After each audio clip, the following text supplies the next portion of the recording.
Tim is in the second part of his speech. Tim will be giving to All-State Toastmasters. The purpose of the speech, the purpose of the speech is to get people interested in joining and attending All-State Toastmaster meetings.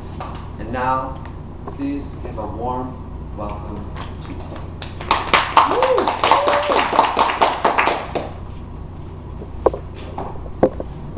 The challenge of speaking and giving speeches is the freeze, flight, or fight syndrome. Have you ever heard of that? Yeah. You know what that is? Anybody not heard of that? Okay. If you don't know what that is, it's very simple. It's a primitive reaction you have to any stress situation or challenge. You've heard of this, you've heard of this, haven't heard of this. 3 things you do. First thing, your instinct is to freeze. Doesn't work too well in presentations. You can't really stand like this the whole presentation. So your next instinct is flight, go. Again, that's really a bad strategy for presentations. That leaves one option in your instinct, and that's fight. So the whole time you're up here, you're protecting yourself. You're making sure no audience member's going to get too close. Oh, get behind you, because you never know where those people are going to pop up. That's what you're dealing with, and it's all unconscious. It's all down there. It's all something you're not aware of. Now, there are 3 phases to a speech. If you've been in ET for a while, you may already know this. But if you're new, there are 3 phases to a speech. And at each level, each new phase, you get a little bit more stress. First phase, not so much stress. Second phase, a little bit more. By the time you get to the 3rd phase, that fight is going on pretty strong. But the first phase of the speech, if you're in All-State, is probably not a big deal. Probably not a big deal for business people about the first phase of the speech, because you kind of have it handed to you. It's kind of given to you anyway. So it's not a big deal. It's not a challenge, because you don't have to just create it.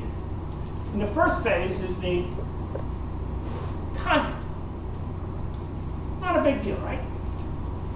Usually when you have a business presentation, you have some idea what sort of content is supposed to be in. They don't just come in and say, talk about something. They know what you want to talk about, what it should be. At an All-State, there's a 90 to 95% chance you're going to be talking about insurance. So you already know that. Now, content will be a problem if you really, really, really, really hated talking about insurance. That content would be really difficult if every time you heard someone mention insurance, you thought, not that insurance stuff again. I'm so tired of hearing about insurance all the time. Let me talk about something else. If you're at All-State and you hate talking about insurance, you probably need another job. But as long as you're okay with the content, with talking about that, you're fine. So a little bit of stress maybe about what sort of content you have to do, a little bit about that saying, not as well prepared for this, but if you've got enough time, it's not such a big deal. That's the first phase, content. The second phase is where most speakers spend the most time focused on in their speech. And Toastmasters is almost entirely about the second phase. In fact, if you go through and look at all the books there are on public speaking, it's all about that second phase because it's so important. And it's so attractive because it's the one thing as a speaker you have control over. It's the one thing as a speaker you can actually do something about it. And that is delivery. Delivery. And delivery is simply everything you do on stage to get the message out. Everything you do on stage to get the message out. And you have some control over that. You can practice that. You can work on that. You can go in front of a mirror and go over and over and say, okay, where are my hands? And how's my voice projection? Record yourself afterwards and see what you're doing. Deliver. But there are challenges in delivery, and they differ from person to person. So, as promised, don't want to make this turn into all this babbling, me up here babbling about stuff. Just almost want to get the things that are important to you. So right now, have a bit of a break, and just talk to the people around you about any delivery challenges you've had in getting the message out. Either you've had, somebody else has had, or that you're aware of or know about. And afterwards, we'll talk about the things you mentioned. Make sense? Clear? Let's just break for a minute and go ahead and do that now. Challenges? The best way to deal with the word. Well, what's that? I talk a lot like this, I make it shorter, Go too deep. Yeah, you know what? I want to know things are the tips. I don't get to the point where it's an I want to kind of similar. I think I have that challenge. and brides. I know, I hear from So looking here. A lot of words.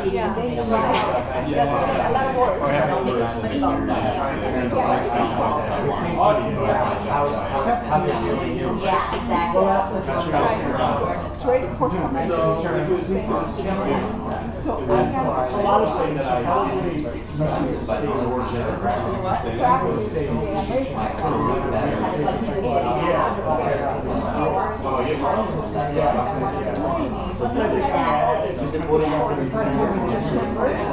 but I'm people are so pressed for time that they're looking around as short as possible. Clap once if you can hear me. Clap once if you can hear me. Clap once if you can hear me. And one more time. Thank you. All right. What were you talking about? You're passionate. You're so excited to run around and talk about. What was your delivery challenge? What sort of thing? I was listening to theirs more than giving, Okay. but going off in tangents and using the space like wonderfully like you. We were looking at you as an example and how you were using the space so beautifully. Well, thank you very much. I appreciate that. That's nice thing is if you're presenting, it's very simple use of space. Something I learned a while back and kind of drilled into me from some mistakes is stand on your left side because people read from left to right. It's pretty simple. But if you're staging, quite often you don't need to move. A lot of speakers do is they move back on stage and they just kind of look like one professional speaker called like a caged tiger prowling back and forth. You don't want to look like that. So if you don't have a reason to move, there's no reason to move. Thank you. What were you talking about? Delivery challenges.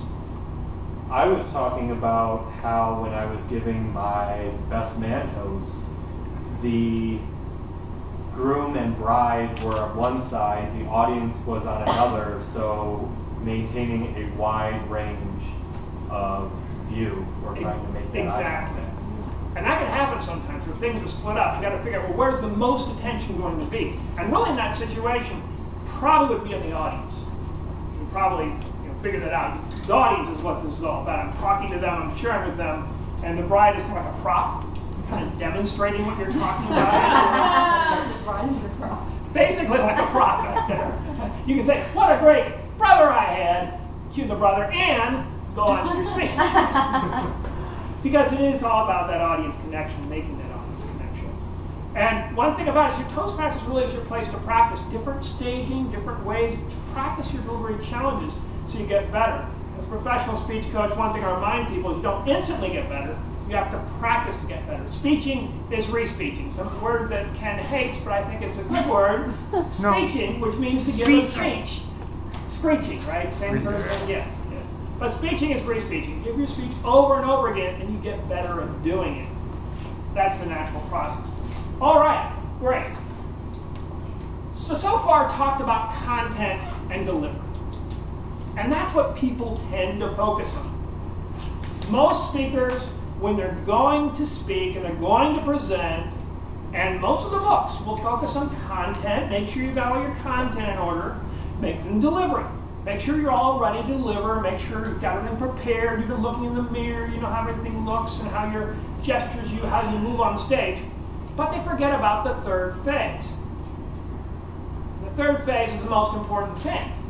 It's the thing you can't practice. It's the thing that you have the least control over. It's the thing which causes the most fear. Anybody up there? Yes, say it out loud. The audience. Oh, thank you very much. Yes, the audience. Now, you get presentations, like real presentations, okay. But even if you don't get a presentation for a meeting, have you ever felt like that? Everybody's kind of looking at you. Even as you look at it right now, you get that kind of little bit, okay, what do you say? Freeze? Yeah, I got that one. Okay, flight? Got that one. Fight? I'm ready. There's that instant reaction. All these people looking at you, all of a sudden, they're like, whoa! And your first thought is, this was not like when I practiced in the mirror. This is different. Audience.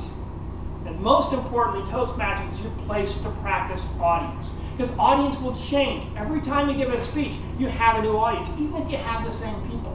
They have different thoughts in their head, different ideas, different things are going on. It's that audience awareness that transforms an okay speaker to a good speaker to a great speaker, and that only happens with practice.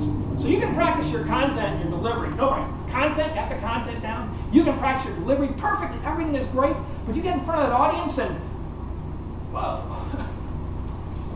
And if you think back to the story I told at the beginning, that was the problem. I really hadn't practiced, I wasn't aware of audience. When I finally got in front of Ted, it was scary because I wasn't ready for that. I wasn't ready for that at all. That's why you practice. So when you do get in those tough situations, whenever they happen, when they ask an unexpected question, you aren't freaked out by audience. All right, a little bit of time left. So now, just as before, think about and discuss what audience challenges have you had, or have you had, somebody else has had, or you've heard about. Just talk amongst yourselves. Before, take about a minute. I'm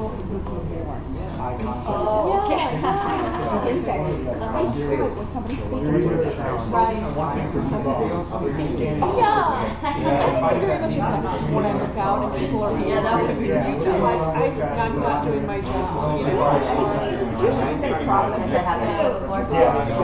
Then what do you do? You continue talking or do you stop talking? What do you do when you realize that? Well, Pace it. there are different situations. When I was in lecture at school,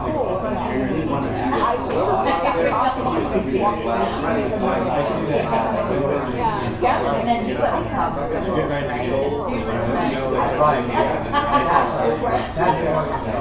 or you tell the joke, which is horrible. Left out, right? Everybody else is laughing and he or she is not.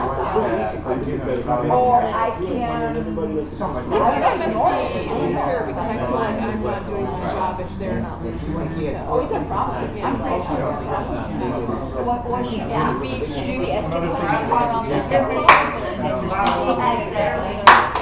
Clap once. Clap once. Clap once. And one more time. All right. What are you talking about, audience?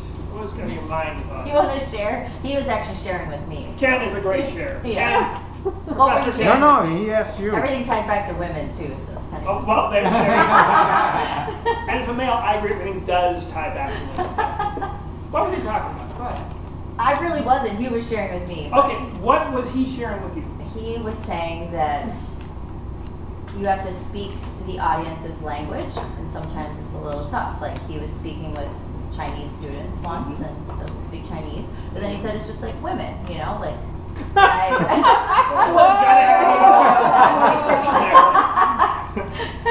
said, oh, so you're the one that's not listening to what she's saying. Is that how it goes? And he's like, yeah, pretty much. I'm the audience. I'm like, okay. And not understand. That was our conversation. Okay. When you're dealing with somebody who doesn't speak the same language you do, or comes from a different culture, then everything gets a little bit more complex. And it can help to slow things down, so they understand what you're saying. It's something I learned a lot, especially when talking to Prez Vasile, world champion, when you talk about things. And I'd say, Prez, what are you saying? I don't understand what you're saying. I'm sorry, Prez, and we speak more slowly. I tend to speak pretty quickly. And that can help a lot. Other thing is just gestures. Sometimes I found when I was in a place, I was in Germany a while back, I found that gestures were so useful, you know. I want to have, you know, the big burger. And what did you like? What? Big! You know, and you try to chomp or whatever, just gestures can help to get that point across. But being aware of the audience, exactly. What were you talking about? We both kind of had a similar concern that when we're looking at the audience, we expect a response from the audience. And sometimes you'll look at one person's face and they seem like they're being very happy and responsive about what you're saying. You might look at somebody else's face and they might be stonewalled. And the reality is you can't really tell what somebody's thinking behind that. Exactly. In fact, that reminds me of world champion Darren LaCroix gave a little talk about that. And he mentioned that he gave this talk in front of a bunch of engineers, humor speech. And all the way through, they were just stone-faced, just no reaction whatsoever, all the way through. At the end of the speech, the guy had been sitting in the front row just staring at him, just absolutely stone-faced. Came up to Darren afterwards and said, Darren, that was the funniest thing I've ever heard anybody say. You don't know what your audience is thinking. So you might as well think they're thinking you're wonderful. This is just the way they express how wonderful you are, basically. Now, basically, this sort of expression, it means you're really doing a good job and they want to hear more. Might as well, because you don't know what the audience is thinking. All right, now, even if you don't have situations like this, most likely, a lot of your speaking situations will be situations where you're speaking off the cuff.